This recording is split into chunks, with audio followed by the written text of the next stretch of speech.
কৃষ্ণ মাতাজি, নির্জলা একাদশীতে কি জল গ্রহণ করা যাবে না? হরে কৃষ্ণ। নির্জলা একাদশী এতে জল গ্রহণ করা যাবে না, সকলেরই মনে এটাই প্রশ্ন। নির্জলা কথার অর্থ হলো জল ছাড়া। নির্জলা কথা থেকে বোঝা যাচ্ছে যে জল গ্রহণ করা যাবে না, কিন্তু কোনো মায়েরা যদি বয়স্ক হয়ে যায় অথবা অসুস্থ থাকে তাহলে জল ছাড়া গ্রহণ করা ছাড়া থাকতে পারবে না। আবার কোনো কোনো ব্যক্তিরা হয়তো জল ফল না খেয়ে উপবাস করতে পারে না, তো সেক্ষেত্রে আমরা যদি জল না খেয়ে নির্জলা থাকতে পারি এই নির্জলা একাদশীর দিন, তাহলে সেই একাদশী হবে উত্তম একাদশী। কিন্তু সকলের পক্ষে সেটা সম্ভব হয়ে ওঠে না।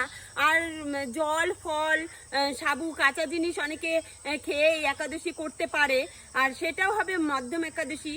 আর যদি জল ফল খেয়ে আরও যদি অসম্ভব হয় একাদশী করতে, তাহলে সাবুর পায়েস রান্না করে, সবজি সাদা তেল দিয়ে রান্না করে, সন্দুক লবণ দিয়ে এসবও গ্রহণ করতে পারে। তবুও সকলেই এই একাদশী করবেন, এটা মহাপুণ্যদায়িনী।